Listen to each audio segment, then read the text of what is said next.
Bom dia, Marcos. Bom dia, Geraldinho. Bom dia a todos os ouvintes aí do Panorama 95. E vamos, como no nosso último encontro, a demanda de questionamentos, perguntas foi muito grande, a gente decidiu, né? Continuar aqui nessa Continuar o temática da assunto dor da articular, dor né? articular. No adulto. E aí, doutor Anderson? Então, essa questão de trazendo um pouco para a nossa realidade de hoje, né? De pandemia, que a gente até estava conversando aqui um pouco fora do ar sobre isso. Isso está gerando muita ansiedade, né, em todo mundo. E o ser humano, ele quando está nesse estado de ansiedade, não falando ansiedade doença, mas o estado de ansiedade por isso tudo que está acontecendo com todos nós, né, esse momento que estamos vivendo, ele fica muito mais suscetível a sentir dor, né? Então, eu tenho recebido muitos pacientes pacientes com fibromialgia, que estavam com um quadro de dor controlado e durante essa pandemia deram uma piorada muito no quadro articular, de dor articular, muito por causa dessa condição de quarentena, de receio, de medo, né, do coronavírus. Então, só para ilustrar que, como eu sempre falo, no tratamento da dor, a gente não pode só tratar o paciente único e exclusivamente com o remédio para dor. Geralmente, o tratamento só com remédio, ele vai ser insuficiente.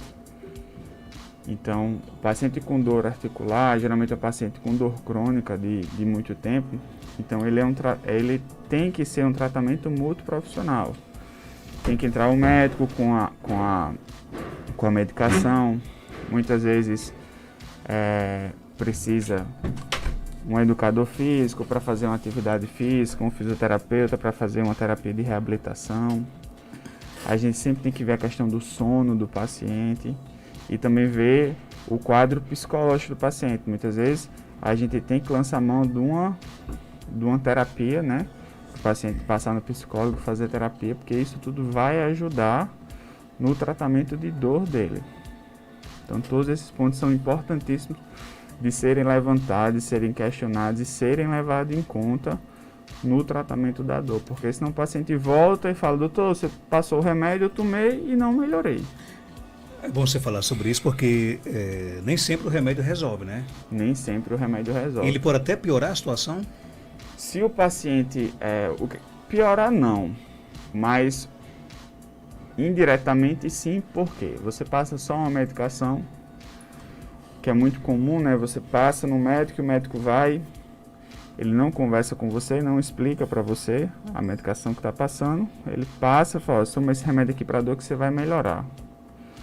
E o paciente entende que vai tomar o remédio e vai ficar bom. E muitas vezes o paciente toma medicação e não tem o efeito desejado, e o fato dele estar com dor, ter ido para o médico, ter tomado a medicação e não ter melhorado, aquilo gera uma frustração, gera uma expectativa, gera um grau de ansiedade, e isso tudo faz com que ele esteja mais, o estímulo doloroso seja mais intenso para ele, ele entenda aquele estímulo com a maior intensidade, então ele tem uma sensação de que muitas vezes a dor piorou mesmo tomando a medicação. Pode acontecer, com certeza. O nosso tema de hoje é dor articular na pessoa adulta, mas tinha uma pergunta aqui da nossa ouvinte, ela conta o seguinte: doutor Anderson, meu filho tem 4 anos de idade, ele chora muito com dor nas pernas, faço massagem, mas não melhora, ele sente dor nas 2 pernas, o que é que pode ser nesse caso? Então a gente teve até um encontro, né, falando especificamente sobre isso, as dores articulares na infância. Pelo quadro que ela está falando, é bem sugestivo da famosa dor do crescimento. A dor do crescimento, ela geralmente dá nos ossos longos, né, ou nas pernas ou nas coxas, geralmente no final do dia, depois de uma atividade física, depois da criança brincar, correr, pular, e às vezes precisa, né, usar alguma medicação, alguma coisa, fazer alguma compressa, Às vezes a criança ela sente muita dor, chega a chorar, mas uma característica muito presente nessas dores é que no outro dia, depois que acorda, a criança não relata dor, ela está bem. Isso é muito característico do paciente, da criança com a famosa dor do crescimento, que ela pode ser ali entre 2 e 3 anos até 13, 14 anos. É comum você ter essa dor do crescimento. Se foge desse padrão, né, se não tem relação com a atividade física, se essa dor não tem relação com o horário do dia, então é importante sempre a gente avaliar, de repente fazer algum exame de imagem, alguma radiografia para a gente descartar qualquer outra causa. Com relação a essa questão da dor articular na pessoa adulta, né? Quando é que, por exemplo, quando é que eu consigo observar de que realmente aquela dor, ela precisa de um tratamento? Então, quando ela... Geralmente é aí que o paciente me procura, né? Quando essa dor, ela persiste com o tempo, né? Dificilmente você vai sentir uma dor e vai logo de pronto procurar o médico. Geralmente você usa algum analgésico em casa que você já está acostumado a usar, ou então mesmo não tomando medicação, porque tem paciente que não gosta de se automedicar, e vai passando os dias, a dor ela vai persistindo e aí você procura o médico. É importante o paciente procurar o mais precoce possível, né? Então, geralmente o que faz o paciente procurar o atendimento médico do ortopedista é quando é uma dor limitante, quando é uma dor que limita ele de fazer as coisas, que atrapalha as coisas dele no dia a dia, dono de casa que não consegue lavar um prato, não consegue passar o pano na casa, que sente muita dor. Quando ele começa a perceber que aquela dor está limitando, está alterando a sua rotina diária, aí ela vai procurar o médico. Ok, o ouvinte pergunta aqui, artrite reumatoide é hereditária? Não é hereditária, tem um componente genético, né? Não quer dizer que se seu pai, sua mãe teve, você necessariamente vai ter, mas tem um componente genético importante, né? Que é uma doença autoimune, que a principal característica dela são as dores articulares e as deformidades articulares. É muito comum o paciente com artrite reumatoide começar a desenvolver deformidades, principalmente nas mãos e nos pés.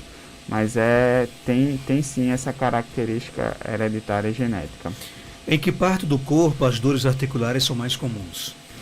Então, tem estudos que falam que em torno, e isso eu posso corroborar com os pacientes no meu consultório, eu diria que em torno de 50% a 60% são dores lombares, né? Dores da coluna vertebral. Em torno de uns 20% seria joelho e ombro. E as demais articulações, mãos, pés, tornozelo, quadril, seria os outros 20%. Mas o mais comum seria coluna, joelho e ombro. Outra pergunta aqui, doutor, eu tenho escoliose acentuada em forma de S. Não faço uso de remédios apesar de sentir dores. No momento estou fazendo caminhada e gostaria de saber se posso fazer alongamentos para os dois lados, direito e esquerdo. Quem pergunta é Daguia Moraes, de São João de Sabugi. Bom dia, Daguia. Daguia, você não só pode como deve, mas é importante que você seja orientado por um profissional, né? Seja um profissional médico, seja um profissional fisioterapeuta. Mas esses alongamentos, eles são importantíssimos para trabalhar a sua musculatura, já que você fala que tem uma escoliose em S. Então, essa escoliose, ela por si só, ela vai gerar uma tensão na musculatura, na estrutura osteomuscular da sua coluna, e não quer dizer que por você ter escoliose, você vai ter dor. Mas se for uma coluna que não seja trabalhada, que você não faça esse trabalho de alongamento, de fortalecimento, você tende a sentir dor a pequenas sobrecargas. Vai varrer uma casa, vai lavar uma louça, vai lavar uma roupa. por pouco tempo que você fique na mesma posição, você tende a sentir dor. Então, seria importante fazer esses alongamentos mais com a orientação de um profissional. Eu tenho recebido muito paciente falar, eu olhei no YouTube e comecei a fazer os exercícios que estava lá e tal.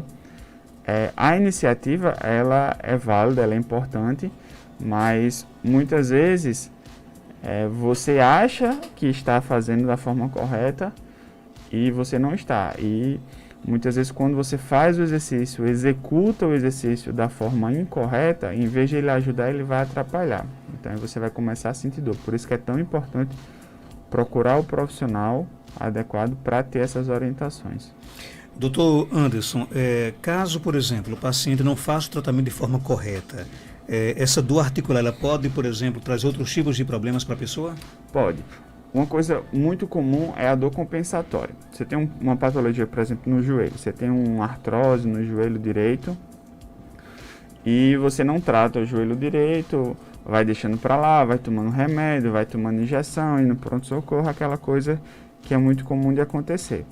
E começa a sentir dor no lado esquerdo, porque naturalmente você vai compensar, tirando a carga mais do membro que você está sentindo dor e jogar para o outro. Você começa a sobrecarregar o outro lado, aí você começa a sentir dor no lado esquerdo.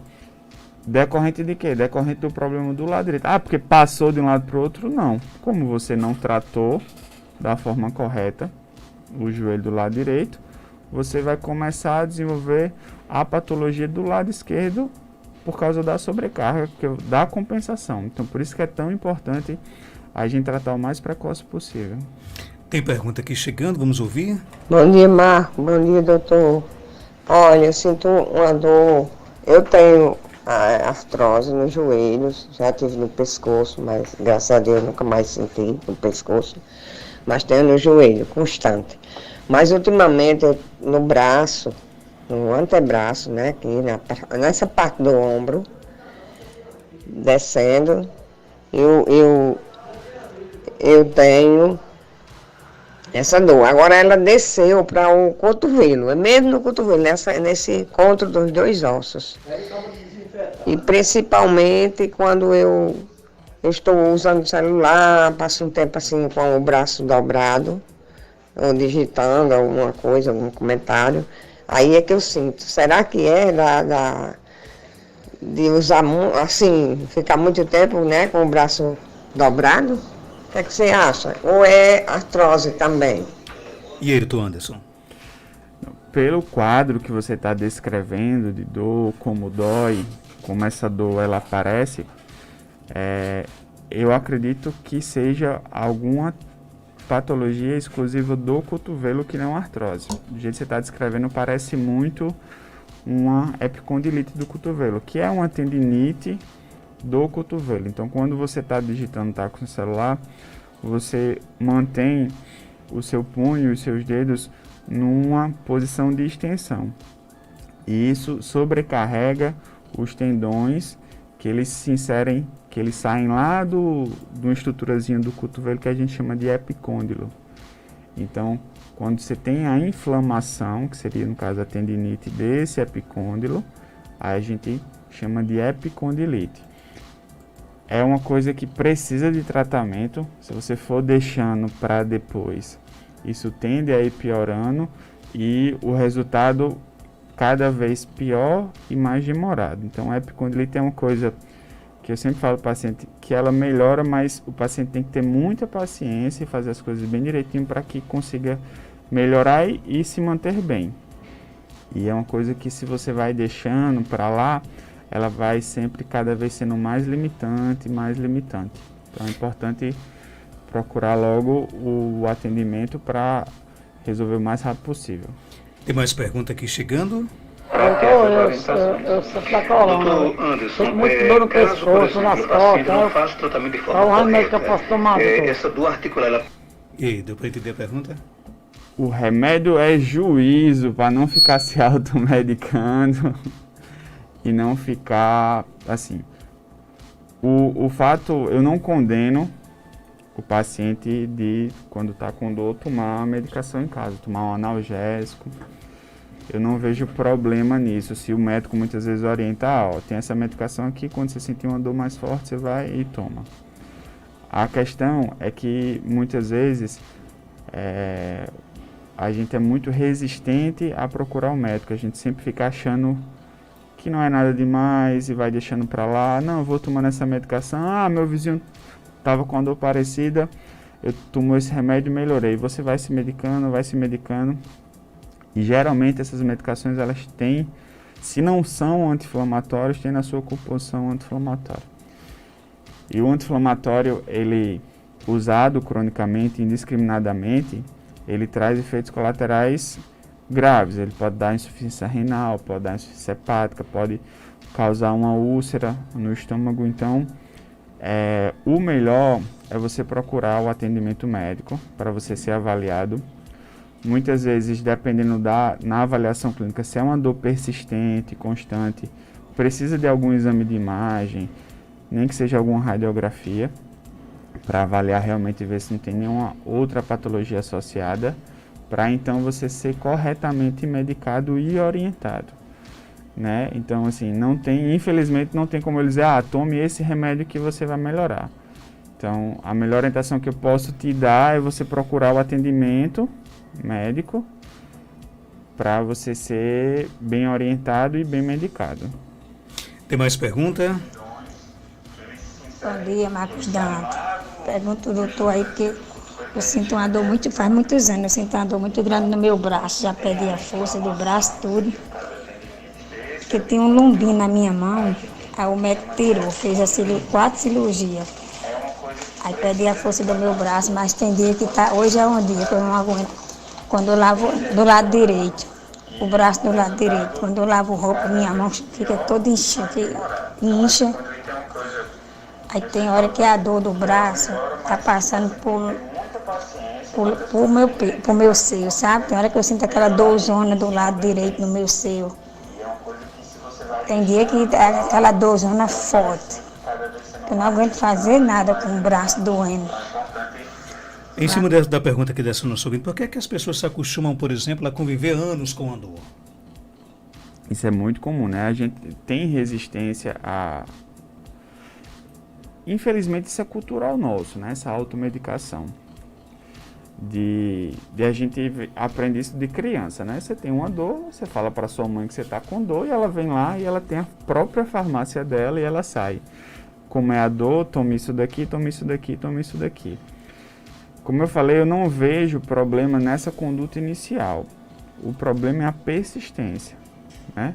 De você continuar com as dores e você continuar se automedicando, mesmo vendo que não tá melhorando. Né? Muitas vezes o paciente vai, eu estou tomando esse remédio que não sei quem passou para mim, disse que era bom, não melhorou, vou logo fazer um exame. Mas aí quem vai avaliar esse exame? Muitas vezes o paciente chega na consulta e fala, eu fiz esse exame aqui, mas não precisava ter feito esse exame, não teria indicação para fazer esse exame não ia mudar a conduta, não seria importante para o diagnóstico. Então, eu acho que isso é cultural, infelizmente. Além disso, outro ponto importante é que, infelizmente, o nosso sistema de saúde público ele não funciona. Então, muitas vezes o médico, muitas vezes o usuário ele procura o serviço de saúde, não tem médico na unidade, vai no pronto-socorro, muitas vezes ele já sabe até o que é que o médico vai passar, aí já fala, não, eu sei que ele vai passar aqui, ele não vai melhorar. Então, eu acho que é uma junção de coisas, mas que a gente não pode se dar por vencido e cair na besteira de ficar se automedicando, podendo trazer grandes problemas para o nosso organismo, para o nosso corpo, e tentar o mais rápido possível procurar o serviço especializado, o médico, ou seja da unidade, ou seja o médico especialista, para conduzir da melhor forma possível. Existe cura para dores articulares? Dependendo da dor, sim, né? A dor que resolve rápido geralmente é a dor aguda, né? Então você levou um trauma, levou uma pancada, dê um jeito no pescoço, na coluna, essa dor é uma dor que tende a resolver rapidamente e não voltar. As dores articulares crônicas, por exemplo, paciente com artrose e tal, que é o mais comum da gente encontrar, essa dor, ela tende a melhorar, muitas vezes resolver, mas o paciente tende a ter vários episódios de dor, que eu sempre falo para o paciente. O objetivo do tratamento inicial é não piorar, né? E depois, à medida que a gente vai fazendo o tratamento corretamente, com exercício físico e com a medicação adequada, ele vai sentindo um pouco a dor. O objetivo é que essa dor, ela não limite nem incapacite o paciente para fazer as coisas do dia a dia dele, que ele consiga manter sua rotina normal. Isso não quer dizer que ele tem que se acostumar com a dor, eu vou sentir essa dor pro resto da vida. Não. Tende a melhorar, mas o paciente tem algumas patologias, dependendo também do grau da artrose, vamos colocar a artrose como exemplo, que ela não tem, o desgaste da articulação está ali, não tem como a gente corrigir isso, né? A gente tem como corrigir o processo inflamatório, que é esse processo inflamatório que vai causar dor. Então, o paciente tem que ter a consciência que dor ele vai sempre sentir, mas essa dor ela não precisa ser uma dor limitante e incapacitante. Ele só vai conseguir isso fazendo um tratamento adequado. Dr. Anderson, sinto muitas dores nas munhecas e no tornozelo, uma dor cansativa. O que é que pode ser? O que fazer nesse caso? Então, aí a gente tem que afastar primeiro alguma causa reumatológica, né? Existem algumas doenças reumatológicas que causam esses processos inflamatórios, essas dores em mãos e pés e punho, que a artrite reumatoide é uma delas. Então a gente teria que avaliar primeiro o paciente para a gente descartar de repente uma artrite reumatoide e avaliar a questão de trabalho, de rotina de atividade física, de rotina diária, para ver se está havendo alguma sobrecarga dessas articulações que estão causando essa dor. Mas de início, assim, não teria como dizer o que ele tem, né? E nem porque ele está sentindo essa dor, mas provavelmente é por uma sobrecarga mecânica, de esforço. A gente teria que ver o que está por trás disso, se é alguma doença reumatológica ou se é algum problema articular em relação, por exemplo, um desgaste da cartilagem, uma artrose, uma tendinite, alguma coisa desse tipo. Dr. Anderson Sérgio é médico ortopedista, ele atende na Clínica São José, na Rua Terezinha Leite, 1883, bairro Penedo, aqui em Caicó. Telefone de contato 992 35 72 56 ou 99992 29 23. Dr. Anderson, obrigado pela sua participação aqui no nosso Panorama 95. Agradeço, Marcos, agradeço aí todos os ouvintes. E mandar um alô especial aí para minha filha Letícia e Marina, que estão escutando em casa. Saí de casa, ela disse: papai, você não deixa de dar o alô para mim, não. Letícia e Marina. Marina é sua esposa? Marina é a minha menor. São as duas filhas, Letícia e Marina. E minha esposa Ariane. Mandar um beijo aí para ela deve estar ouvindo também. E qual a idade das meninas? Letícia tem 6 e Marina tem 2. Pronto, um abração pra elas aí, viu? Tomando café uma hora dessa, ouvindo o papai aqui, né? Ouvindo, falando de dor. Um abraço, doutor Anderson.